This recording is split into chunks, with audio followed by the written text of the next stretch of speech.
성경은 쉽다.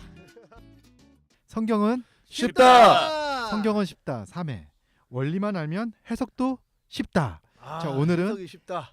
네, 해석에 대해서 한번 다뤄보도록 하겠습니다. 오늘 오신 게스트 소개하도록 하겠습니다. 네, 안녕하세요. 3주째 이렇게 여러분께 인사를 드리는 정현주 목사입니다. 반갑습니다. 네, 반갑습니다. 안녕하세요. 윤대근 목사입니다. 네, 우리 아나톨레 교육국장이신 윤대근 목사님. 우리 정현주 목사님은 말씀운동연합 네, 총무로 섬기고 있습니다. 총무시죠. 네. 이 대가들 사이에서 같이 배우고 있는 안녕하세요. 창대교회 고등부를 맡고 있는 정용욱 전도사입니다. 네, 반갑습니다. 저도 인사를 해야 되겠죠. 저는 이찬양 목사라고 합니다. 나무십자가교회 담임을 하고 있습니다. 네, 오늘은 해석에 대해서 다룰 텐데요. 성경 연구에 세 단계가 있다라고 이야기를 했죠. 관찰과 해석과 적용이 적용. 있다라고 얘기했고, 성경도 쉽고 성경 연구도 쉽고, 성경 연구의 이 가운데 차지하고 있는 게 해석인데 많은 사람들이 해석을 어려워해요. 어떤 원리를 가지고 해석을 해야 되는가를 다 궁금해하고 힘들어하는데 오늘 이거 시원하게 뚫어주실 분들입니다. 시원하게 어떻게 시원하게. 해석하면 네, 성경을- 여러분, 저희들은 사이다와 같습니다. 사이다 방송 시원하게 해석하는 방법들에 대해서 오늘 같이 이야기를 하려고 합니다. 자, 해석이 뭐죠? 해석이? 해석.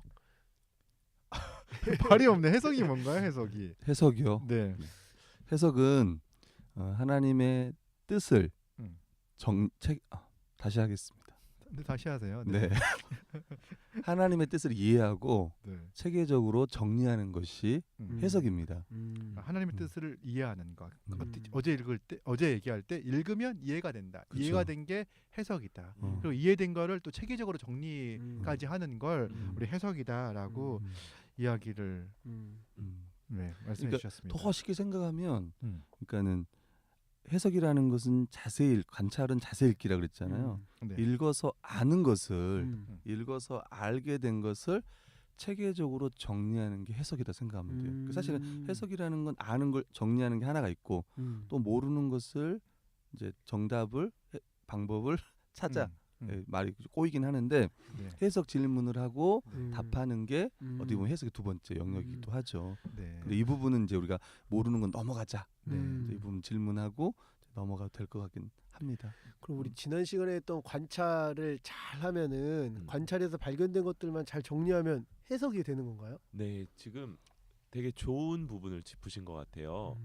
그러니까 우리 쉽게 성경을 연구할 수 있다 이런 생각을 가질 때 읽은데 그게 이해되지 않고 뭔가 다른 방법을 거쳐야지만 해석이 된다고 생각한다면 맞아요. 어려워지겠죠. 예. 그런데 그게 아닌 거예요. 성경이 쉽고 그래서 얼마든지 관찰하면 다시 말하면 얼마든지 자세히 읽으면 거기서부터 깨닫게 되는 것, 이해되는 것, 알게 되는 것이 많이 있다는 거죠. 그걸 그냥 적기만 해도 정리하기만 해도 그게 얼마든지 해석이 된다. 이렇게 관찰과 해석이 따로 분리돼 있지 않고 이야. 관찰하면 우리가 그렇게 해서 알게 된 것이 곧바로 해석하는 것이다. 이렇게 생각하면 해석도 아주 쉽게 들어갈 수 있는 거죠. 자, 여러분 우리 지난 시간 팟 내용을 잘 들으셔야 됩니다. 관찰하면 해석이 된다. 예. 네, 제가 지난 시간에 이제 그 성경 연구의 꽃은 해석이라고 이야기를 해가지고 예. 많은 사람들이 이렇게 동의하지 못하는 분들도 있더라고요. 왜냐하면 그 해석이 아니라 적용이 꽃이 아니냐 이렇게 말씀하시는 분이 있어요. 성경 연구할 때 가장 중요한 건 적용이다. 그런데 잘 생각해 보면 그 관찰을 하는 이유는 뭐냐면 해석을 위해서. 하기 위해서 관찰하는 거예요. 그러니까 관찰 자체가 목적이 아니에요. 관찰하는 거는 해석하기 위해서 이 내용을 이해하기 위해서 관찰하는 거예요. 그러면 해석이 되어지면 어떻게 하냐면 적용하잖아요. 예. 근데 적용도 해석이 잘 될 때, 잘 이해할 때 잘 적용할 수 있는 거예요. 그렇겠네요. 어떤 사람들 같은 경우에는 그냥 읽고선 그 하나님께서 말씀하시는 건 이건데 다른 걸 열심히 적용하는 거예요. 맞아요. 해석이 제대로 안 맞아요. 돼가지고. 그렇죠. 예를 들자면은 부모님의 말씀을 잘 듣는 아이가 말씀만 하면 네 알겠습니다 그러고서 순종을 해. 예. 근데 엄마가 밑에 가서 아이스크림을 사와라고 심부름을 했는데 예 알겠습니다 그래가지고 이 긁고서는 그냥 아이스 얼음을 사오는 거야. 그러니까 해석이 그렇죠. 해석이 제대로 되지 않으면 열심히 이렇게 많은 명쾌한 예를. 그 많은 신자들이 열심히 순종하는데 아. 열심히 순종하고 살아가고 있는 건 같지만 하나님의 뜻과 정반대로 순종하며 살아가는 게 뭐냐라고 했을 때 좀 해석이 이 잘안 되기 적용도 때문에. 해석이 잘 돼야 된다. 네. 아. 그래서 해석의 음. 근거에 적용하라. 해석됐다면 이해됐다면 반드시 적용해야 된다. 이런 원리들이 있는 거죠. 그래서 관찰과 해석이 분리되지 않고 해석과 적용이? 적용이 분리되지 않는다. 이야. 해석해 그래서 우리 이런 용어들도 좀 약간 어려운 용어지만 모모의 해석학, 모모의 그렇죠. 뭐죠? 그게? 겸손의 해석하? 해석하, 순종의 해석하. 그게 무슨 말이죠? 아, 겸손의 해석하. 겸손의 예를 들면 이런 해석과 거죠. 음. 그러니까는 지금 해석이 중요하다고 하잖아요. 그러니까 네. 성경 연구 1차적 목표는 해석이잖아요. 네. 그 해석을 위해서 관찰하잖아요. 그러니까 네. 해석하기 위해서 어. 이 위해서라는 단어를 좀 어. 기억해 보세요. 위해서. 네. 그다음에 적용은 해석을 통해서. 네. 그러니까 위에서 어. 통해서. 통해서. 그때 이제 해석을 하기 위해서 관찰을 하잖아요. 예. 그 자세. 적용할 때 자세가 뭐냐면 겸손. 아. 그 말씀 겸손이라- 위에 서는 게 아니라 아. 정말 말씀을 겸손한 마음으로 관찰을 하는 거죠. 해석하기 위해서. 꼼꼼히 낯설게 그렇죠. 체계적 적용도 어. 할 때 그 자세가 바로 겸손하게. 겸손이라는 거야. 그래서 겸손 해석학이라고 이야기할 때 성경이 말하지 않는 거는 내가 말하지 않겠다. 이게 겸손하다는 거죠. 성경이 말하는 것 이상을 말하지 않겠다라는 의미에서 그렇죠. 겸손한 그 말씀을 너무 좋다. 듣겠다는 게 겸손하다는 거고 그렇죠. 순종의 해석학이라고 하는 것은 해석되었다면 반드시 반드시 순종한다는. 그 말씀에 해석을 통해서 해석을 통하여 그 말씀에 순종한다. 그래서 성경 연구를 약간 어려운 표현으로는 음. 겸손과 순종의 해석학이다라는 아. 표현도 쓰죠. 겸손 그래서 해석이 중심에 있으면서 겸손함과 어. 순종함이 있는 거다. 음. 그래서 그런 얘기는 이제 이렇게 용납이 안 되겠어요. 어떤 말이냐면 성경을 공부하면 머리만 커진다. 예, 맞죠. 제가 제일 억울해요. 그게 원래 큰 건데 저도 원래 큰 거지 성경을 많이 공부했기 때문에 커진 게 아니에요. 네. 이제 보이는 라디오 한번 해요. 맞아. 성도님들이 성경 연구를 하면 머리만 커져서 교만해진다 이런 얘기를 많이 어렸을 때 들어왔는데 그쵸. 맞네요. 성경은 쉽고 그리고 연구도 쉬운데 이 연구는 겸손과 순종에 반드시 알면은 순종하게 되었다. 예. 본문을 읽고 이해하고 이걸 하나님의 말씀으로 받는 자들이 믿는 자들이 그 말씀 앞에 겸손히 무릎 꿇고 그 말씀을 따라 살아가는 거는 너무나 당연한 거죠. 아, 많은 네. 사람들이 몰라서 순종하지 못하는 거지 음. 머리만 커져서 순종하지 못하는 게 이제 아니다. 말씀을 보고 싶은데. 제가 이제 하나 좀 생각해 보면 우리가 해석할 때 누가 역사하냐면 성령께서 역사하잖아요. 우린 그건 이제 성령의 조명하심, 이제 일루미네이션이라고 하잖아요. 그럼 이제 거기서 끝나는 게 아니라 네. 다시 말씀대로 살아가게 하는 성령의 성화의 역사, sanctification이라고 하는 성화의 역사. 그래서 막 난무하고 이게 도는 거죠. 예. 말씀을 깨닫게 해주고 조명해주시고 살아가고 이게 계속 도는 거예요. 그래서 순환, 그러니까 지금 겸손과 순종의 해석학이다. 뭐 이런 표현, 이게 해석학적 순환이라는 표현 쓰잖아요. 그러면서 이게 돌아요 계속. 그럼 해석하면서 성경 우리가 자세히 보면서 이걸 아는 것을 정리하면서 할 때 성령께서 역사해 주시고 이 말씀대로 살아가게 해 주셔서 결국은 하나님의 사람으로 온전케 해 준다는 우리 디모데후서 3장 16, 17절에 말하는 하나님의 사람으로 온전케 하며 모든 선한 일을 행할 능력을 갖추게 한다고 했잖아요. 이게 바로 이제 해석할 때 말씀을 연구할 때 성령께서 역사해 주시는 해석이 너무 부분이죠. 기대됩니다. 빨리 배우고 해석이 싶어요. 너무 중요한 해석. 게 적용과 연결되어져 있고 어. 관찰 해석 적용이 밀접하다. 예. 그리고 좋은 해석에서 좋은 적용이 나온다. 그렇죠. 그렇죠. 그 좋은 관찰에서 좋은 해석이 나오고 좋은 해석에서 좋은 적용이 나온다. 이 원리를 좀 기억을 하고 오늘 예. 방송을 들었으면 좋겠습니다. 너무 좋네요. 근데 아까 전에 해석할 때 체계적으로 정리해라 이런 말씀 하셨는데 네. 어떻게 하는 걸까요? 그 해석의 목적이 있다고 하더라고요. 목적. 오. 그렇죠. 아는 것, 네. 알게 된 것을 정리한다 이렇게만 말하면 조금 모호할 수 있는 것 같아요. 예. 그게 정확하게 뭔지 좀 말해주세요. 이런 것들을 오. 원하시는 분들이 또 계시지 예, 예, 않습니까? 네. 그래서 정확하게 말해본다면 예. 예, 알게 된 것을 정리하되 그것을 두 가지를 정리할 수 있다면 첫 번째는 이 말씀을 통해서 이 전체 우리가 연구한 그 단위 본문 전체를 통해서 하나님이 우리에게 하시는 말씀 그것을 한 문장으로 정리할 수 있다면 한 문장으로. 이것을 보통 메인 아이디어 혹은 중심 사상이라고 말하는데요. 아. 예. 이것을 정리할 수 있고 두 번째 그리고 이 중심 사상은 또 몇 개의 하위 사상들로서 이루어지게 될 텐데요. 그러한 이 중심 사상을 구성하고 뒷받침하는 이 하위 사상들 몇 개를 말할 수 있다면 곧 중심 사상과 하위 사상을 말할 수 있다면 이러면 이 본문을 이해했다, 해석했다라고 음. 할 수 있다는 것이죠. 해석의 목적? 그 목표는 메인 아이디어를 찾는 거, 중심 사상을 찾는 것이다라고까지 말할 수 그렇죠. 있는 건가요? 그렇게 네. 정리하면 좋겠죠. 그 중심 사상이 하나님의 뜻인 거군요. 결국 우리에게 그렇죠. 본문에서 메시지. 하나님이 하시고자 하는 말씀이 무엇이냐. 그러니까 좋다. 예를 좀 들어보자면 네. 만약에 그러니까 예를 들면 이제 중심 사상이 이웃을 사랑하라라고 한다면 그 하위 사상 같은 경우는 왜 이웃을 사랑해야 되는지, 두 번째는 어떻게 사랑해야 되는지, 그럼 사랑하면 어떻게 되는지. 그래서 결국은 이웃을 사랑해라. 이게 이제 중심 사상, 하위 사상이라는 개념인 거죠. 그렇게 정리가 된다. 그리고 그걸 목표를 가지고서 성경을 이제 보는 거죠.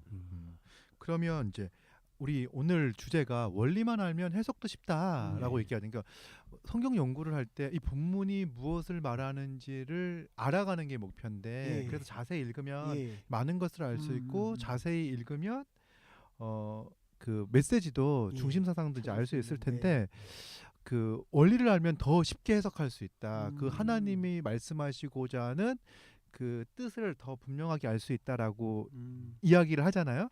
그러면 그 원리가 몇 가지가 있는 거죠? 성경을 해석할 때 기본적으로 우리가 이렇게 숙지하고 있으면 좋은 원리. 네. 원리는 네. 성경 해석의 원리는 세 가지가 있다고 말하는데요. 네. 그런데 먼저 이 세 가지 원리 자체를 네. 이야기하기 전에 네. 먼저 이 원리가 어떤 방법이나 도구가 아니라는 걸 좀 생각하고 넘어가면 좋을 것 같아요. 뭐 무슨 이단들은 자기네들한테 가르침을 받으면 그러면 성경이 풀린다 이런 말들을 하죠. 혹은 자기네 교주한테 이렇게 특별한 가르침을 받으면 그걸 기초로 해서 어려운데 봉인돼 있는데 그런 성경들이 풀린다 하죠. 그런데 우리가 말하는 원리는 그런 게 아닌 거예요. 이 원리는요 비교적 아주 간단하고 단순한 그리고 그게 있으면 다 성경이 자동적으로 풀려지는 이런 도구 방법이 아니라 그 원리를 따라서 성경을 이해하는 거다. 그래서 오히려 이렇게 좀 생각하면 좋지 않을까 싶어요. 그 전에 우리가 우리 마음대로 원리 없이 내 마음대로 이해했던 것들을 어떤 방식에 따라 이해하는가 하는 이런 기준, 잣대 이런 식으로 이해하면 좋겠다. 우리 첫 시간 때 얘기했던 포스트 모던적 해석을 벗어나서 말씀이 말하는 대로 하려면은 이런 길을 따라가면 좋다. 건강한 해석이 될 수 있다. 이런 거라는 거. 네, 그 왠지 설명을 듣다 보니까 원리가 뭔지 되게 궁금해지는. 지금 이렇게 엄청 바로 얘기 안 배우고 해주시고 싶어요, 하니까 되게 궁금한 것 이게 같아요. 예고편 같은 건가? 네, 그래서 원리 얘기할 때 그래도 대단한 건 아니다. 네네. 뭐 이렇게 어려운 것도 아니다. 쉬운 거다 이렇게 말씀해 주셨는데 음. 첫 번째 원리가 뭐죠? 네, 첫 번째 원리는 문맥에 적합한 해석을 한다는 원리입니다. 첫 번째는 문맥에 해석을 적합한 한다. 해석. 두 번째는요? 두 번째는 하나님 중심적 해석을 한다. 하나님 하나님 중심적 해석. 하나님께서 주신 책이니까 네. 계시니까. 세 번째는 네, 세 번째는 본문에 근거한 해석을 한다. 이 세 가지 원리라고 할 수 있습니다. 본문에 근거. 이 내용이 말하고자 하는 바가 있다. 뭐 이런 건가요? 본문에 근거한다. 네, 뭐 네. 각각을 이제 좀 더 자세하게 한번 생각해 해봐요. 볼 수 있죠. 그런데 딱 들어보니까 문맥에 적합한 거, 하나님 중심적 해석, 그 본문에 근거한 해석. 이거 너무나 당연한 얘기를 해주신 것 같아요. 네. 네. 그쵸? 그렇죠. 왜 이러는데 이 당연한 얘기를 왜 해야 되지? 그렇게 안 하니까. 안 하니까. 안 하니까? 아, 진짜 안 하나요? 누가요? 이렇게 정말 사람들이 문맥에 적합한 해석을 하지 않고 하나님 중심적 해석을 하지 않고 본문에 근거하지 않고 해석을 맞아. 하나? 이게 네. 아니 이렇게 생각할 수 있을 것 같아요. 이거 내가 했던 건데 항상 어, 이렇게 어, 생각할 어. 수 있는데 실제로는 하지 않았던 거예요. 왜냐면 아. 자기 중심적으로 계속 했는데 어. 한다고 믿었던 사람들이 있을 법도 했을 것 같아요. 일단은 처음은 문맥에 적합한 해석이라는 거는 약간은 좀 생소한 분들이 있을 것 같기는 해요. 성경을 그쵸. 볼 때 그 지금까지 이렇게 주관적으로 읽다 보면은 한 구절을 내 마음에 해석을 했던 방식들을 취했던 분들 같은 경우에는 문맥에 적합하게 해석하지 않았다. 뭐 그런 분들도 주장을 할 거예요. 나는 본문에 근거해서 해석했다라는 주장을 할 거기 때문에 난 여기서 그렇게 뭐 때로는 문맥을 무시했지만 때로는 본문에 근거했고 뭐 이렇게 이해도 하실 수 있을 것 같다는 생각도 듭니다. 자, 그러면 우리 한번 그래서 우리 방법론이 어렵지 않다는 거예요. 누구나 봤을 때 당연한 방식들, 누구나 봤을 때 쉽게 당연히 그렇게 해석해야 되는 거 아니야? 라는 원리만 알면은 해석할 수 있다. 그래서 원리만 알면 해석도 쉽다. 해석이 네. 쉽다. 네, 해석은 쉬워요. 해석도 쉬워요. 그래서 한번 문맥에 적합한 해석이 뭔지 한번 설명해 주시기 바랍니다. 문맥. 사실 문맥이라는 것은 이제 문맥이니까 글의 흐름. 오. 야, 놀랍다. 문맥이라는 한자까지. 거는, 네. 글의 흐름. 네. 근데 이 모든 글은 사실은 이제 우리는 저자가 하나님인 걸 믿잖아요. 네. 그리고 해석이라는 건 이제 중심 사상, 하위 사상 개념으로 성경은 되어 있다 그러니까 어떤 중심 사상 한 개의 중심 사상으로 성경은 기록되어 있죠. 그러니까 하나의 주제가 있다는 거예요. 예. 그 글의 흐름에 흐르는 한 가지의 주제가 있는데 예. 그 관점으로 예. 중심 사상 관점으로 본다는 거죠. 그 글 안에서 전체 이 문맥의 흐름 안에서 예. 네. 뭐 예를 들면 이런 거잖아요. 응. 가 이러면 이게 지금 가나다라 간지 지금 밖으로 나가라는 간지 갸가 간지 아. 사투리인지 그거는 이제 어떤 문맥을 통해서 알 수 있다는 거죠. 그죠. 그죠. 기본적인 국어 할 때 배웠던 것 같은데 뭐 단어는 문장의 지배를 받고 그렇죠. 문장은 그렇죠. 뭐 문단의 지배를 받고 네. 문단은 전문단과 후문단의 지배를 받는다. 뭐 그런 네. 얘기를 들어봤던 것 같은데 그런 원리인 거죠. 그렇죠. 네. 아주 기본적인 원리이고 네. 예, 모든 글이 다 이 원리에 따라서 쓰여짐에도 불구하고 성경을 하나님의 특별한 글, 그냥 보통 방식으로는 이해할 수 없는 글, 뭐 이렇게 생각했을 때 문맥을 벗어난 해석을 종종 하게 되죠. 유독 성경에서만. 한 예를 들어볼까요? 네. 뭐 예를 들어 빌립보서 4장 13절에 어? 내게 빌립보서- 능력 주신 자 안에서 내가 모든 것을 할 수 있느니라. 예, 이거 암송하고 있는 그 말씀인데. 말씀 많이 암송하시죠. 네, 네. 예.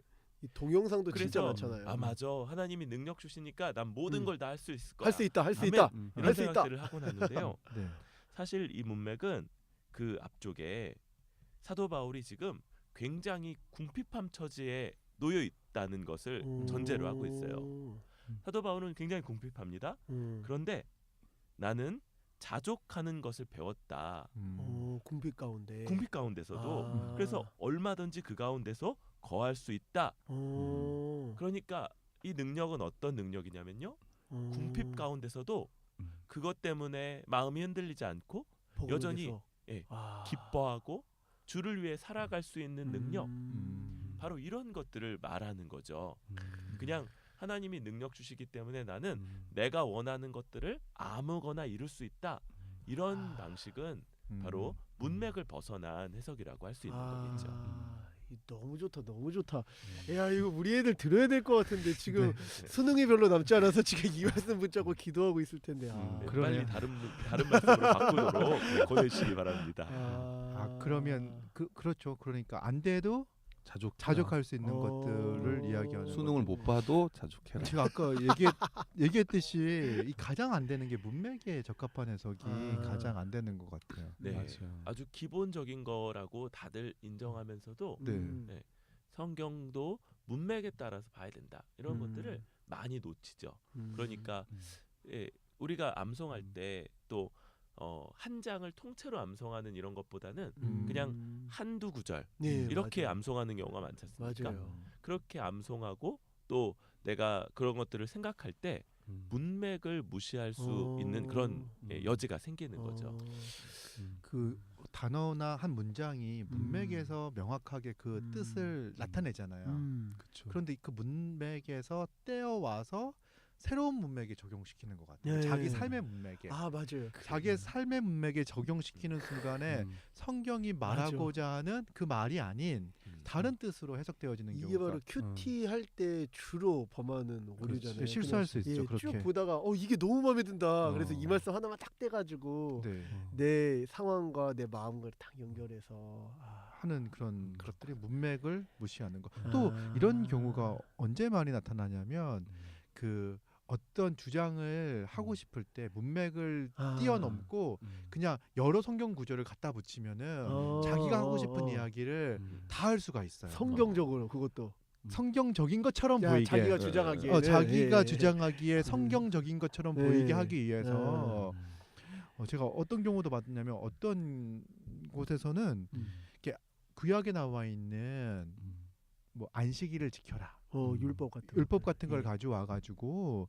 그게 이제 전체적인 성경 문맥에서 어떻게 계시가 점진적으로 발전되어지면 어떻게 성취가 되고 실현되어지고 이런 관점으로 설명해야 되는데 그거 하나를 딱 떼다가 어디다 갖다 붙이냐면 갈라디아서 1장 5절 이후로 갖다 붙이는 거예요. 그래서 다른 복음은 없고 다른 복음을 전하며 저주를 받는다라고 이야기하면서 그 오늘날 교회는 안식일을 지키라고 얘기하지 않는다. 이건 다른 복음을 전하는 거. 성경이 봐봐라. 이게 다른 복음을 전하는 사람들이 나와 있지 않느냐. 이렇게 다른 문맥을 통해서 이야기하는 거예요. 그런데 그 본문을 문맥으로 이야기하면은 안식일을 지키라는 이야기를 나오는 게 아니에요. 다른 복음은 예수 십자가의 죽으심과 그걸로 말미암아 우리에게 구원이 주어진다. 그것이 복음이다. 그 복음을 떠나는 게 이상하다. 그 얘기를 하는 거죠. 조금만 읽어보면은요. 그렇죠. 또 그 사실 갈라디아서 그 일정 그 6절부터 10절까지는 네. 사실 2장에서 말하고 싶은 그 다른 복음은 사실 율법이다. 오히려 그렇죠. 자기네들을 그렇죠. 공격하는. 예. 참. 더 웃긴 거는 거기서 그래서 실제로 날과 해와 절기에 집착하는 자들은 그것 때문에 망한다는 구절이 명백하게 나와 있어요. 그렇죠. 안식일 지키려고 하는 거, 유월절 지키려고 하는 거, 뭐고 이걸 통해서 구원에 이르려고 하는 그러니까 갈라디아서 시도들은 본문만 좀만 보면 알 수 있는 거를 거기서도 갈라디아서 본문을 보면은 그렇게 해석할 수 없는데 예. 그 본문에서 요걸 딱 떼다가 와가지고 뭐를 확장을 시키냐면은 안식일을 지켜야 된다, 유월절을 지켜야 된다라는 것들을 한다는 거예요. 이게 문맥을 떼가지고 해석하다 보면은요, 그 본문이 말하고자 하는 이야기가 아닌 다른 이야기를 하게 되는 거죠. 그러니까 건강하게 성경을 이해하기 위해서는 문맥 가운데서 해석하는 게 진짜 중요한 거네요. 그러네요. 네. 그렇죠. 그러니까 부분을 보기보다는 먼저는 이제 전체를 보고 하는 게 그러니까 성경 연구라는 게 부분을 보고 전체를 보고 또 전체를 보고 부분을 보지만 어떤 한 부분만 보면은 성경을 잘못 해석할 수 있죠. 그러니까 쉬운 거네요. 이렇게 부분만 봐서는 오해하기 쉬운 것들이 전체적으로 보면 오해할 수 없도록 그렇죠. 이렇게 그 흐름 가운데서 주어지는 거니까 잘만 보면 이해할 수밖에 없는 거네요. 아주 중요한 얘기를 하신 것 같아요. 많은 사람들이 내가 성경을 보면은 잘못 해석할까 두려워하는데 우리가 얘기했던 기본적인 논리 있잖아요. 자세히 읽고 꼼꼼히 읽으면 자세히 안 읽고 꼼꼼하게 안 읽어가지고 이상하게 해석하는 거지. 자세히 읽고 꼼꼼히 읽으면 다른 방식으로 해석하기 되게 힘들다. 정말 독창적인 사람이 아니고서는 그렇게 해석할 수 없어요. 문맥을 따라서 해석하는 방식을 한다면 이거는 그 기본적인 읽기의 방식이기 때문에 네. 사실은 제가 봤을 때 성경은 쉽다라고 말하잖아요 우리가요. 네. 근데 이제 앞으로 한 2가지 정도 해석을 더 공부할 테지만 문맥에 적합한 해석이 왜 중요하냐면 이럴 수 있어요. 가끔 이제 저희도 신학 대학원생들을 가르쳐 보면 목사님 성경 연구를 잘하려면 원어도 잘해야 되지 않습니까? 영어도 잘해야 되지 않습니까? 그러잖아요. 근데 우리 같은 저는 그렇게 말하죠. 잘하면 좋죠. 잘하면 좀 더 정확하고 풍성하게 또 풍성하게 음. 설교 그러니까 성경을 해석할 수 있겠죠. 예. 근데 우린 성경을 문맥으로 보기 때문에 예. 한글 성경으로도 충분하다라고 충분하다. 말할 수 있는 거죠. 문맥 가운데 어, 있기 문맥으로 때문에. 보기 때문에. 아. 심지어 저 같은 경우는 이제 원어를 정말 우리나라 잘한다고 하는 목사님 밑에 잠깐 공부했던 적이 있어요. 한 1년. 그분은 뭐 아람어, 아카디아어, 수메르어, 원어를 한 20가지 고대 근동 언어를 한 20 뭐 우리가 아는 히브리, 헬라어, 라틴어, 오. 독일은 기본이고 어. 뭐 네덜란드 뭐 이렇게 하는 말을 하는 거예요. 근데 내가 1년 동안 공부하면서 느꼈던 건 뭐냐면 국어를 못해? 아니 그게 아니고 한글 성경으로도 그러니까 다른 충분하구나. 책이 아니어도 음. 개혁 한글로만으로도 어. 개혁 개정만으로 충분하게 문맥을 통해서 보기 때문에 혹시 아까 말했잖아요. 내용에서는 뭐 10% 20% 몰라도 어떤 단어라든가 어떤 절을 해석을 못한다 할지라도 전체를 이해하는 데서는 문맥으로 보고 중심사상 관점으로 보기 때문에 메인 아이디어를 찾기에는 그렇죠. 충분하구나. 어. 그래서 가끔 그러잖아요. 저희가 우스갯소리로 야 너는 한글 성경 보면서도 메인 아이디어 못 찾는다잉. 그래서 뭔 영어냐 뭐 이런 말도 하죠. 아주 중요한 얘기인 것 같아요. 그러니까 몇 가지 작구에 딱 집착하기보다 흐름과 문맥 가운데 이해되고 해석되어지는 이야. 것이 좋다. 되어 한다라고 말씀하신 거. 지금 이것만 들어도 네. 성경을 볼 때 수많은 사람들이 진짜 큰 유익을 얻겠어요. 네. 문맥 가운데. 문맥 근데 두 가지가 더 남아 있어. 이거 너무 근데 기대하십시오. 두 개가 더 남아 야, 있어. 이거 이거 어떡합니까 얼마나 이거. 진짜. 근데 이제 세 가지 원리 중에서 제일 안 되는 게 뭐냐면 문맥도 잘 안 되는데 이것보다 더 안 되는 원리가 뭐냐면 하나님 중심적 해석이 더 안 된다고 하나님 그러는 중심적. 나 중심적으로 자꾸 맞아요. 본문이 하나님 중심적. 하나님 중심적 해석이 근데 하나님 중심적 해석이라고 이야기할 때 나는 다 하나님 중심적으로 해석한다는 생각들을 할 것 같아. 그렇죠. 뭐가 하나님 중심적 해석인지를. 하나님 중심적 해석이 뭔지를 네. 설명하기 위해서 그 반대가 어떤 건지 이런 걸 좀 짚어보면 좋겠죠. 네. 반대는요. 보통 윤리적 해석이라고 하는데 뭐 해라 혹은 뭐 하지 마라. 본문을 보고 하나님이 오늘 나한테 이거 하라고 하시는구나 혹은 저거 하지 말라고 하시는구나 이런 방식으로 해석하는 것 이걸 윤리적 해석이라고 하고요. 하나님 중심적 해석에 반대에 놓는 그런 잘못된 해석이라고 보죠. 왜 그러냐면 우리가 성경이 쉽다고 할 때부터 성경이 하나님께서 주신 것인데 하나님께서 하나님 자신을 계시하기 위해서 하나님을 알려주시기 위해서 주셨다고 봤잖아요. 좀 더 정확하게 본다면 성경은 하나님이 누구시고 그분의 인격 그리고 하나님이 어떤 일을 행하셨는지 그분의 사역을 알려주시기 위해서 썼다는 거예요. 그러니까 성경을 제대로 해석한다면 성경을 해석했다면 우리에게는 뭐가 남겠어요? 하나님이 이런 분이시구나. 어떤 분이시구나. 하나님이 우리를 위해서 이런 일까지 이런 일을 하셨구나. 행하셨구나. 이게 남는 게 자연스럽다는 거예요. 근데 거기서 맨날 나 그럼 오늘 이거 하지 말아야지. 혹은 저거 해야지만 찾는다면 이건 다른 해석이라고 할 수 없는 그러니까 거죠. 하나님 중심적 해석이라는 게 하나님이라는 이름만 붙여서 내가 뭐 하는구나 안 하는구나 이렇게 보는 게 아니라 하나님이 어떤 분이시고 어떤 일을 행하셨는지. 그걸 갖다가 다른 말로 하면 은혜 중심적으로 해석한다. 그치. 행위 중심적 해석이 아니라 은혜 중심적인 해석이다. 그래서 내가 해야 할 일을 이야기하는 것이 아니라 그러니까 하나님께서 행하신 것이 무엇인지 나에게 거저 주신 일들이 무엇인지를 집중해서 보는 것이다. 너무 그게 좋다. 하나님 중심적 해석, 은혜 중심적 해석이다라고 이야기하고 재밌는 게 뭔지 아세요? 같이 가르치다 보면 사람들은요 해석을 할 때는 하나님 중심적 해석이 아니라 사람 중심적인 해석을 해요. 그러니까 베드로가 이렇게 했어요. 나도 이렇게 해야지, 저렇게 해야지. 맞아, 적용은요 자기 중심적으로 적용하지 않고 다른 사람 중심으로 적용을 해. 성경은 사랑하라고 나왔는데 왜 쟤는 사랑하지 않지? 이렇게 하는 아주 독특한 원리. 그래서 하나님 중심으로 해석한다고 해가지고 개인적 적용으로 안 나가는 게 아니야. 원래 은혜를 먼저 알고 하나님께서 무슨 일을 행했는지를 먼저 안 다음에 그 다음에 적용할 때 자기 중심적 적용, 나 중심적 적용을 해야 되는 거죠. 네, 그래서 그 은혜를 먼저 아는 게 하나님이 무슨 일을 행하셨는지에 집중하는 게 중요하다. 저도 성경 연구를 하기 전까지는 그랬던 것 같아요. 성경 연구를 하면서도 초기에는 자꾸 이제 내가 무엇을 해야 되나 하지 말아야 되나 이런 관점으로 봤던 것 같아요. 근데 언제 계속 성경 연구하면서 이게 자연스럽게 이 해석 원리들이 이제 이게 익숙해지면서부터는 자연스럽게 그렇게 이제 본문을 보는 것 같아요. 하나님께서 내게 행하신 일이 무엇인지를 먼저. 그래서 사실은 이제 이게 성경을 보면 예를 들면 로마서를 연구할 때 총 16장이잖아요. 그러면 1장부터 11장까지가 복음에 대한 설명이에요. 이신칭의 복음에 대해서. 그리고 12장부터 16장까지가 이걸 기반으로 어떻게 살아야 할 것인가. 그래서 이제 12장 1절에 시작하는 접속사가 그러므로예요. 그러니까 1장부터 11장까지 그리스도로 말하면 이런 은혜를 베풀어 주셨으니까 너희는 구원받았기 때문에 이렇게 살아라. 예를 들면 예배소서 같은 경우도 1장부터 6장까지 1장부터 4장까지가 은혜.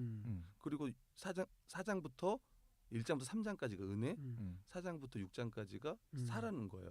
그때 또 4장의 시작이 뭐냐면 그러므로 너희는 하나가 되었으니 하나 되면 힘써 지키라는 거예요. 그러니까 성경을 보는 관점이 먼저 은혜 관점으로 보고 내가 어떤 존재인지 알고 그리고 그 명령에 따라 살아가는. 이야, 이렇게. 진짜 이렇게 보면 성경이 되게 재밌고 은혜가 넘치고 보고 싶겠어요. 하나님께서 어떤 분이시고 어떤 일을 행하셨는지를 발견하는 책이니까 자꾸 나를 막 그렇구나. 그렇죠. 여기도 좀 예들을 좀 생각해 볼 수 있는데요. 이런 하나님 중심적으로 해석되지 않는 그런 많은 예들은 다윗 이야기. 그래서 다윗이 저렇게 했으니 우리도 저렇게 하자. 맞아. 혹은 맞아.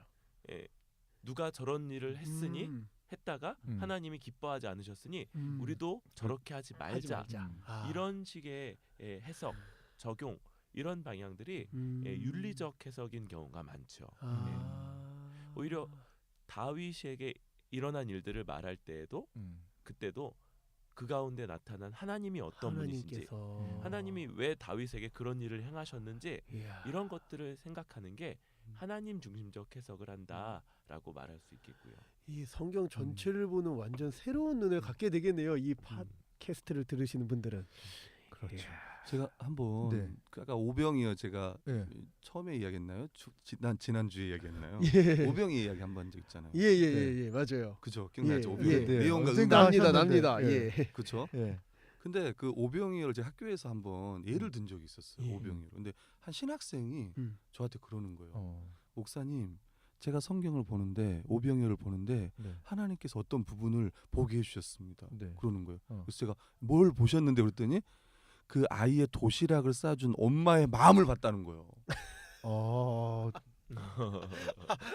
봤대. 엄마의 그 마음. 안 나오는데 성경에 나오지 않는데 그 그래서 마음이 아이들이 아빠가 싸줬을지도 모르는. 그렇죠. 없는데. 그래서 우리 아들을 아빠가 사준 것만 봤을 텐데. 예. 그래서 우리들도 애들이 교회 갈 때 도시락을 싸줘야 된다. 엄마의 마음으로. 뭐 이렇게 가는 거예요. 조스스럽게. 적용이. 이거 되게 독특하다. 독특하죠. 보통은 아이가 도시락을 내야 된다라는 그렇죠. 해석까지는 내가 봤는데 그 도시락을 싸주는 아이 엄마의 마음을 봤다는 거예요. 근데 이런 게 사실은 다 하나님 관점으로 보는 게 아니라 그치. 우리 관점으로 보는 거죠. 예를 들면 금방 말했던 것처럼 우리에게 작은 걸 드려야 된다. 작은 것이라도 주님께 드리면 이걸 하나님께 쓰신다. 풍성하게 쓰신다. 그래서 여러분이 하나님께 드릴 게 뭡니까? 주님께 드려야 될 게 뭡니까라고 많이 설교하잖아요. 근데 그 본문 사실 우리가 지난주도 했지만 주님께서 방금 해석 같은 경우는 근데 일단 문맥을 뛰어넘었고 문맥보다도 이제 그 행간을 보셨죠? 행간을 본 해석이고 하나님 중심적 해석이 아니라 그렇지. 도시락을 싸주자라는 윤리적. 윤리적 해석이고 세 번째로는 본문에 근거하지 않은 본문에 나오지 않은 걸 가지고 해석한 아주 좋은 전형적인. 전형적으로 아주 좋은 예를 드셨네요. 그렇구나. 주변에 좋은 분들이 많으셔가지고. 하나님 중심적 해석. 네. 그래서 특히 복음서 같은 경우는 정말 예수님이 누구신가? 구약을 볼 때 이제 우리 성부 하나님이 여호와가 어떤 분이신가 보면 거의 메인 중심 볼 수 있는 거예요. 저도 이제 그 본문을 보면서 요한복음 21장에 보면 예수님께서 오셔가지고 너는 나를 사랑하느냐라고 물으시잖아요. 근데 그 본문을 보통 어떻게 해석하냐면 뭐 주님 이렇게 그 본문을 딱 들었을 때 나는 주님을 사랑하는가? 여기 이제 초점을 많이 맞추는 거예요. 그게 딱 처음에 초점이 맞죠. 근데 그 본문에서 가만히 하나님 중심적으로 은혜 중심적으로 보면은 베드로가 그렇게 고백한 것보다 더 중요한 거는 베드로의 고백을 예수님이 인정해 주시는 거야. 예수님께서 베드로가 예수님을 사랑한다라고 이야기할 때 베드로는 그렇게 사랑할 수 있는 자로 그 사랑한다라는 고백을 할 수 있는 자로 이 무슨 일이 벌어진 거야. 그 흐름상 문맥상 보면은 베드로는 예수님을 부인했는데 예수의 죽으심과 부활하신 이후에 주님께 고백할 때 그 고백이 유효한 고백이 되는 거예요. 그러면 무엇에 근거하여 베드로는 예수님께 사랑한다라고 고백하고 심지어는 내가 주님을 사랑하는지 모든 것을 아시는 당신이 아시지 않습니까라고 말할 수 있는 거는 그 흐름 가운데 예수 그리스도께서 행하신 그 십자가의 사역과 용서하심과 구원하심과 그 관계 회복, 십자가로 말미암아 있는 하나님을 대적하여 죄로 인하여 단절되어 하나님을 사랑합니다라고 고백할 수 없었던 그 자가 예수 십자가의 은혜로 말미암아 회복되어져서 고백했고 그 고백했다는 그것보다 더 중요한 것은 고백할 수 있는 자가 되게 하신 하나님의 은혜. 그렇게 고백할 때 인정해 주시는 그 세 번의 인정이 중요하다고 생각해요. 세 번의 고백보다 더 중요한 거는 우리는 말로는 사랑합니다라는 얘기를 많이 할 수 있잖아요. 근데 우리가 사랑한다라고 얘기해서 하나님이 인정해 주시겠냐는 거야. 이렇게 가면 다 윤리적 해석이야. 근데 우리는 어떻게 사랑한다고 고백할 수 있죠?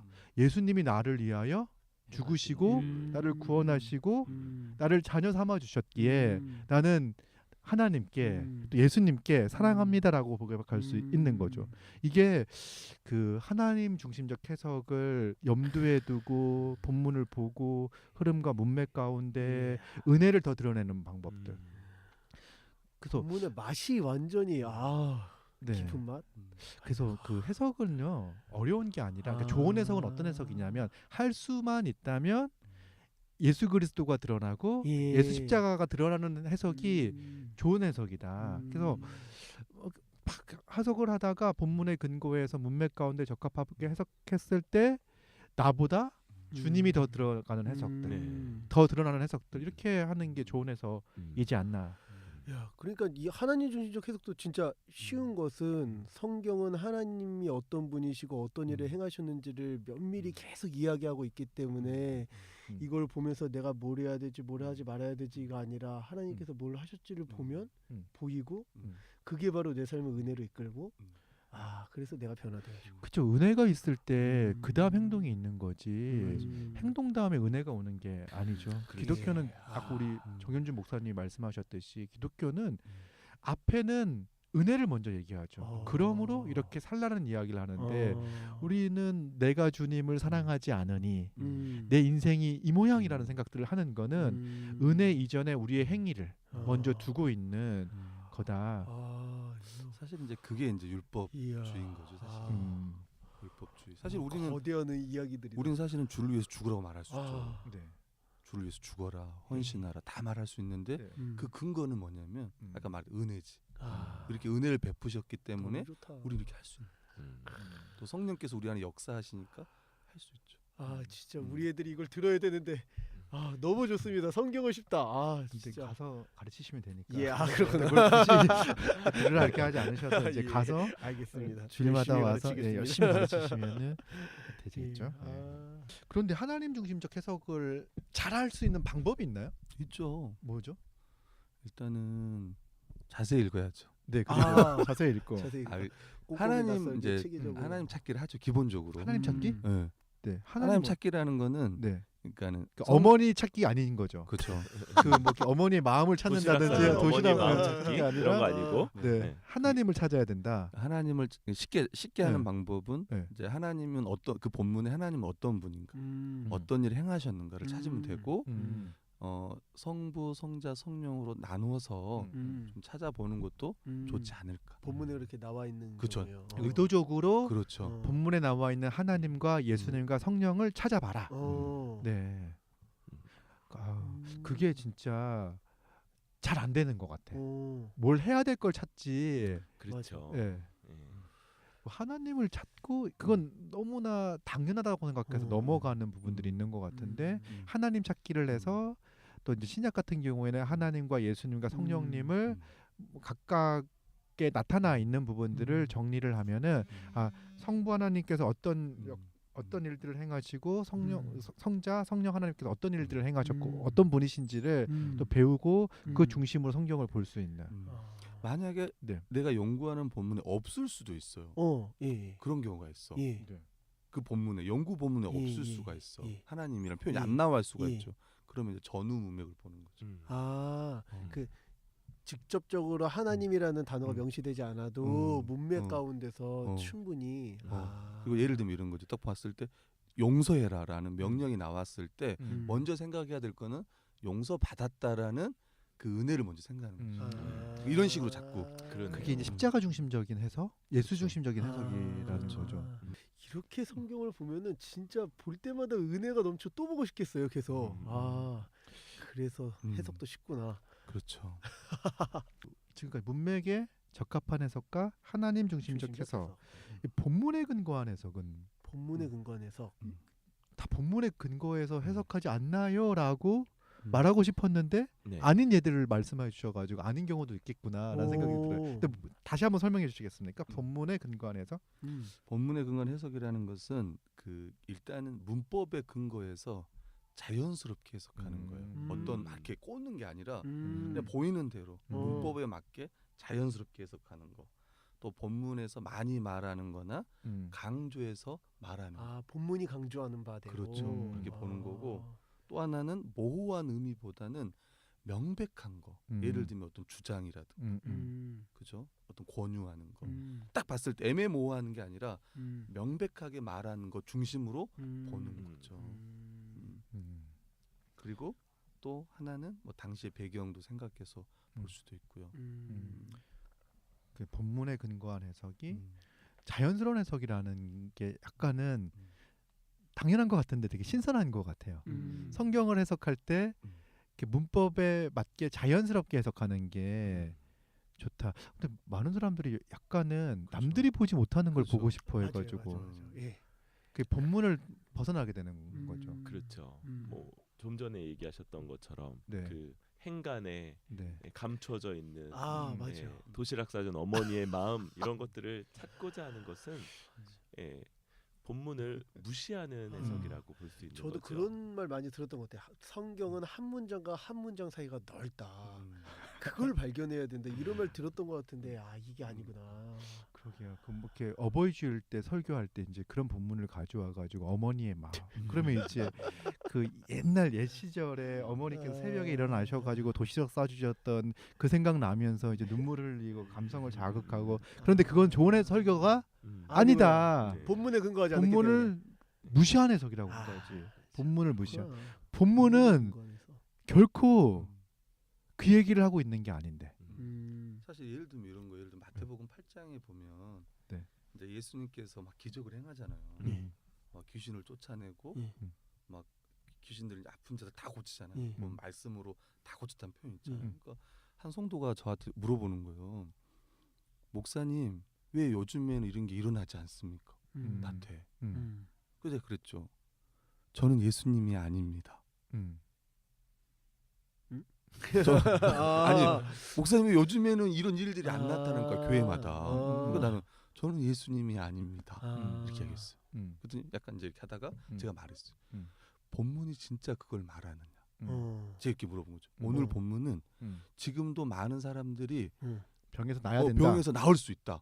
안진뱅이들도 일어나고 나야 된다. 귀신 들린 자도 오늘 본문은 이걸 말하고 있다. 아니라는 거잖아요. 어. 이 본문을 통해서 궁극적으로 말하고 싶은 거는 안진뱅이를 일으키고 병든 자를 고치고 귀신 들린 자를 쫓아내는 걸 통해서 예수님이 누구인지를 누구신가? 드러내려고 하는 거지.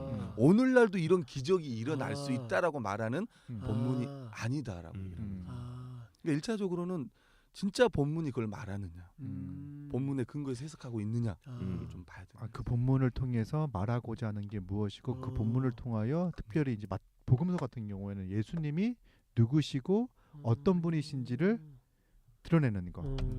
이제 그게 중요하다는 거죠. 본문이 이렇게 강조하는 바와 본문이 지속적으로 드러내는 바들만 잘 이렇게 봐도 그렇죠.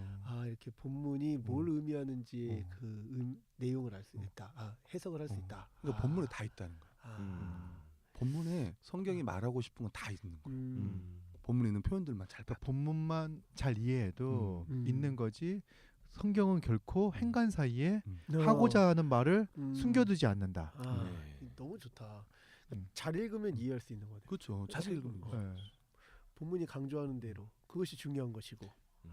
내가 그래서- 굳이 의미를 부여하지 않아도. 그러니까 가장 무난한 해석이 그러니까 누구나 읽었을 음. 때 그렇게 동의할 수 있는 해석이 음. 가장 좋은 해석이다. 그렇죠. 네. 이런 개념이 없으면 금방 말했던 본문의 근거한 해석의 개념이 없으면 이런 원리가 없으면 이런 거예요. 예를 들면 목사님 어떤 설교를 해. 근데 본문에 없는 내용을 이야기해요. 그럼 보통 어떻게 반응하냐면 탁월하다. 예, 아. 맞아요. 이렇게 생각하는 거예요. 한 번도 영안이 들어본 열린 없는 것을- 영안이 열리신 분이잖아. 그런 어. 분들이 정말 탁월하다. 우리 네. 볼 수 없는 거. 네. 역시 탁월하다 생각하는데 잘못된 거죠. 잘못된 거지. 아. 예를 들면 어떤 것을 본문에 설명하기 위해서 다른 걸 가져오는 건 괜찮은데 그 그쵸. 본문이 말하고자 하는 메시지가 아닌 그렇죠. 주제가 아닌 음. 다른 이야기를 음. 하는 것들. 음. 근데 그거를 음. 뭔가 우리가 보지 못하는 심오한 것을 그렇죠. 발견하시는 그것도 매주 그렇죠. 그것도 매주 탁월하신 분. 사실 그런 분들이 저희처럼 더 일찍 배웠다면 이런 방법론 이런 원리들을 배웠다면 더 아. 잘하실 분들인데 저는 그게 아쉬워요. 안타깝다. 항상. 우리 팟캐스트 처음부터 잘 들으시면 참 좋을 텐데 좋죠. 누구나 할 수 있게 주시. 예를 들면 그 창세기 12장에 보면 저도 어렸을 때 좀 들었던 것 같은데 아브라함이 사라를 데리고 내려가잖아요. 애굽 땅에. 예. 근데 왜 내려갔냐면 기근 때문에 내려갔잖아요. 사실. 성경에 보면 성경에 나오죠. 성경에 기근 나와요. 때문에 기근이 심했다고 두 번 나오잖아요. 예. 강조해서 말했어. 그러면 기본적으로 생각한다면 단순하게 생각하면 아 기근 때문에 내려갔구나. 여기 먹을 게 어. 없으니까 음. 날강의 그 그쵸. 풍부한 거기가 먹을 게 있으니까 걸로 갔구나. 아, 사실 아브람만 살았습니까? 자기 둘이만 살았어요? 아니잖아요. 어. 뭘 데리고 살았습니까? 양. 가축도 있었잖아요. 어. 그럼 안 먹으면 어떻게 돼요? 쉽게 생각하면. 굶어 죽죠. 우리도 죽고 다 죽는 거예요. 그러니까 내려갈 수밖에 없는 거예요. 근데 이제 목사님들 설교 그렇게 하는 거예요. 안 내려갔으면 이런 일이 없었을 텐데 이런 일이라는 것은 자기 아내를 누이라고 속이는 일이 없었을 텐데 왜 내려갔냐는 거예요. 그러니까 이런 거지. 아니, 내려가는 것 자체가 믿음이 없는 행동이다. 그렇죠. 믿음이 없는 사람이기 때문에 딸이 아니라 어. 아내를 와이프를 넘겼구나 그렇게 한다는 거죠. 그렇죠. 네. 그래서 이제 적용은 어떻게 가냐면 음. 사랑하는 성도님들 그 직분을 지금 내려놓으면 안 됩니다. 교사의 직분, 뭐 집사의 직분, 구역장의 직분 이런 것들 절대 내려놓으면 안 됩니다. 내려놓는 순간 뭘 만나요? 바로를 만나? 기근을 만나요. 기근을 만나요? 기근을 만나요. 아니 기근을 만나면 좀 그렇죠. 어려움을 당한다. 어려움을 만난다. 그러니까 사실 이런 게 다 본문의 근거한 해석이 아닌 거예요. 진짜 본문이 그걸 말하고 싶은 거 아니잖아. 왜냐하면 본문에서 그렇게 명백하게 아브라함이 믿음이 약해져서 내려갔다. 아브라함이 하나님의 약속을 신뢰하지 못해서 내려갔다. 이런 표현들이 나온다면 그렇게 해석할 수 있겠지만은 본문에서는 강조하고 있는 게 기근이 심하여 두 번 이야기 나오면 기근이 심해서 내려갔다라고 이야기하고 그 내려간 행위 자체는 어떤 잘했다 잘못했다라는 평가를 내리지 않는 거죠. 평가 내리지 않는 걸 가지고 이제 근데 그 평가라는 게 문맥과 흐름 가운데에서 자연스럽게 할 수 있는 경우도 있지만 그런 경우는 너무 과하다. 그 본문은 그 기근 때문에 내려간 그것을 문제 삼고자 하는 게 아니라 그 이후에 일어난 일들을 더 이제 말하고자 하는 부분들이 있는 거, 강조하는 부분들이 본문에 근거할 때. 지금 우리가 이 해석을 하기 위한 세 가지 원리들을 배웠어요. 본문의 문맥에 적합한 해석, 하나님 중심적 해석, 그리고 본문에 근거한 해석 이러한 내용들을 이렇게 여러 이야기들을 했는데요. 이런 것들을 어떻게 좀 하면 좋겠냐 할 때 이미 말씀드렸던 것처럼 자세 읽기, 관찰을 통해서 해석을 하지 않습니까? 그러니까 여기서 자세히 잘 읽으면 되는 거예요. 그런데 자세히 읽을 때 몇 가지를 좀 이렇게 주의 깊게 살펴보면 좋은데요. 한 가지는 문맥을 좀 이렇게 주의 깊게 보기 위해서 문단을 좀 구분하면서 보면 본문이 문단 어떻게 나누기라고 하는 어떤 구성으로 흘러가는가. 그렇죠. 그러면 먼저 한 단어라든지 억구에 매이지 않고 전체가 좀 어떤 흐름 가운데 있는지를 살펴볼 수 있겠고요. 그리고는 하나님 찾기, 본문에 나와 있는 하나님들을 하나하나 찾아보는 거예요.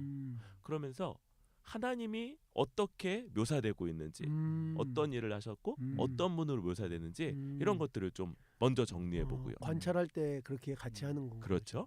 그리고 또 관찰하면서 본문에 어떤 강조점들이 있는지, 예, 무슨 말이 많이 반복됐고, 반복되고 예, 저자가 뭐하고 뭐를 좀 대조시키면서 강조하고 있는지, 비교나 대조 같은 것도 좀 특별한 표현 그런 것들은 없는지 이런 것들을 관찰 단계에서 좀 살펴보면 자연스럽게 이 원리들을 따라하는 해석을 익혀갈 수 있을 것 같습니다.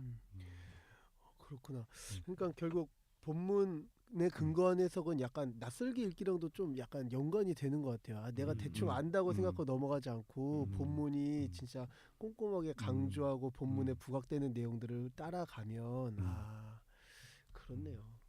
네, 아주 잘 정리해 주신 것 같아요. 그래서 실제로 관찰과 해석이 연결되어져 있고 떨어져 있지 않고 해석의 원리들을 따라 하면 또 이제 잘 내용을 이해할 수 있는 그래서 관찰을 해석을 위한 관찰을 하는 거죠. 그 성경을 연구할 때 그 근거가 많은 게 이제 이야기 어떤 주장을 펼칠 때 이 메시지와 내용이 이겁니다라고 이야기할 때 좀 본문의 근거를 많이 댈 수 있는 것들 이게 이제 중요하다 그렇게 볼 수 있겠네요. 예.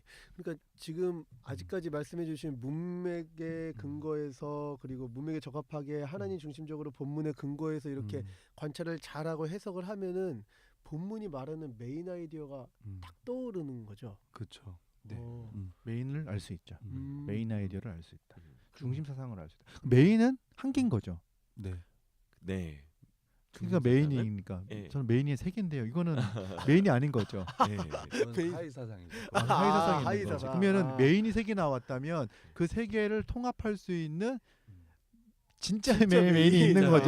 그렇구나. 찾아야 네, 찾아야 되는 아. 거죠. 그 연결할 수 있는. 그러나 네. 예, 원리를 따라서 네. 관찰을 충실히 하다 보면 네. 쉽게 찾을 수 있을 거라 생각합니다. 네. 그러니까 성경 본문을 딱 볼 때 잘 관찰하면서 성경에 적힌 대로 쭉 보다 보니까 이 내용이구나 이게 하나가 분명하게 떠오르고 그래서 그것에 순종하면서 살면 되니까 해석도 쉽고 관찰도 쉽고 성경이 쉽구나.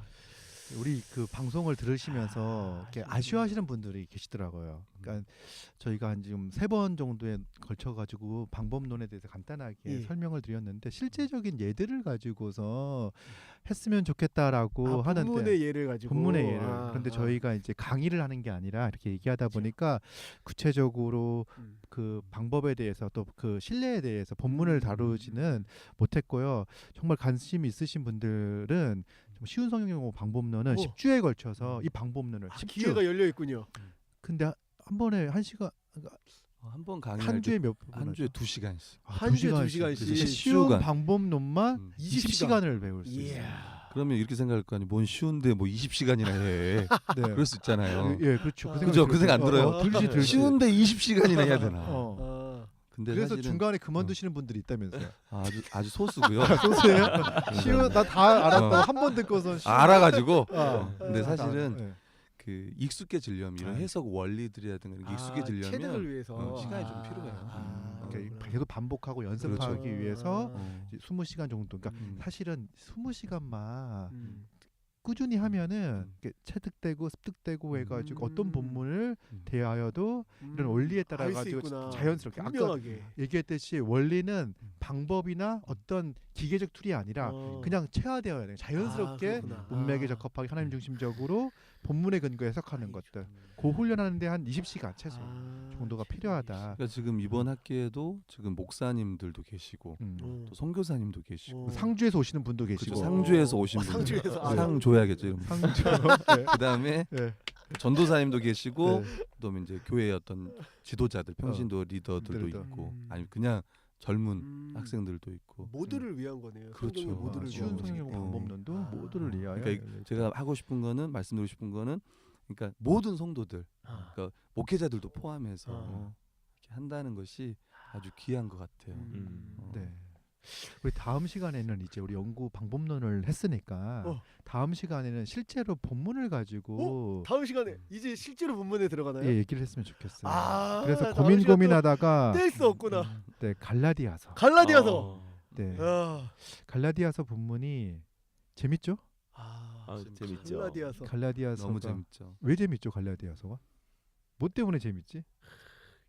갈라디아서는 네. 워낙 그렇게 길지 않은 분량으로 복음의 내용을 오. 또 논쟁적으로 그러니까 오. 아주 분명하게 표현해내고 있어서 아. 예, 복음을 아주 짧은 시간 안에 분명하게 이해하는데 진짜 좋기 복음. 때문에 그런 것 같습니다.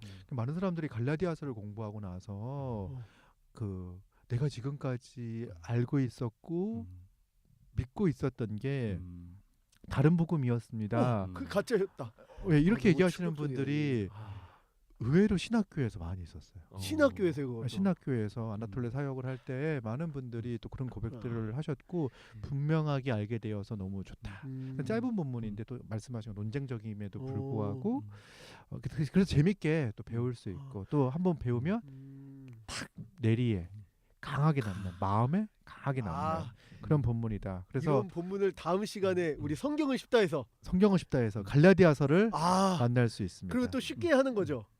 갈라디아서도 쉽고 이해 재밌죠. 명확하게 또 쉽고 재밌게. 또 다른 게스트가 너무 오나요? 기대된다. 진짜 이거. 모르겠어요. 지금 들어야 반응을 되네. 보고서 변화를 줄 수도 있고요. 벗어날 수 없는 거네요. 네. 이게. 저희가 이제 그 여러 가지 주제들도 다루고 싶은 부분들이 있어요. 음. 성경도 이제 갈라디아서를 먼저 다루고 그 다음에 어떤 신학적인 주제들 중에서도 신학이 어려운 게 아니라 신학이 재미있다. 재밌다. 신학도 쉽다. 신학도 쉽다. 성경도 신학도 쉽다. 쉽고 관찰도 쉽고 해석도 쉽고. 네, 신학도 쉽다. 그래서 오늘날 우리가 약간 분명하게 알아야 되는데 신학이 어렵다라고 해가지고 정리 안 하는 부분들이 있어요. 뭐 이신칭이라든지 믿음과 행위의 관계라든지 성화라든지 또 언약이라든지 구속사라든지 하나님 나라라든지 뭐 이렇게 방대한 주제들 이런 주제들은 성경을 이해하기에 그러니까 성경과 분리되어져 있는 신학적 주제가 아니라 실제로 말씀을 보고 우리의 삶을 살아내는 데 있어서 정말 중요한 자양분 양분인 신학들이 있는데 그런 것들도 배웁니까? 이제 봐서 반응을 봐서 정말 전국의 원하면 전도사님들도 원하면 하는 거지 이제 그렇구나. 해야 되지 않을까 이야, 이거 생각 너무 그런 것들을 좋다. 계획하고 있고요.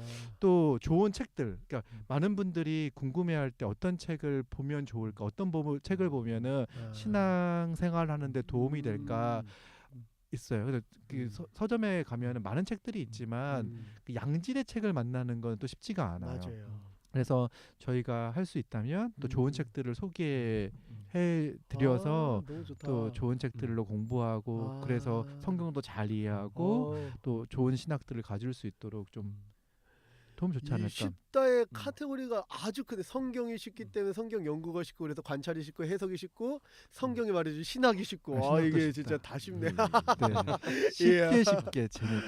이야, 그렇습니다. 너무 좋습니다. 네, 오늘까지 방법론 강의는요. 방법론 이야기는 이제 마치도록 하고요. 다음 주부터 갈라디아서로 만나도록 너무 하겠습니다. 기대됩니다. 크게 기대하시고 오시기 바랍니다. 자, 성경은 쉽다. 네, 다음 시간에 만나도록 하겠습니다. 다음 시간에 만나요. 다음에 봬요.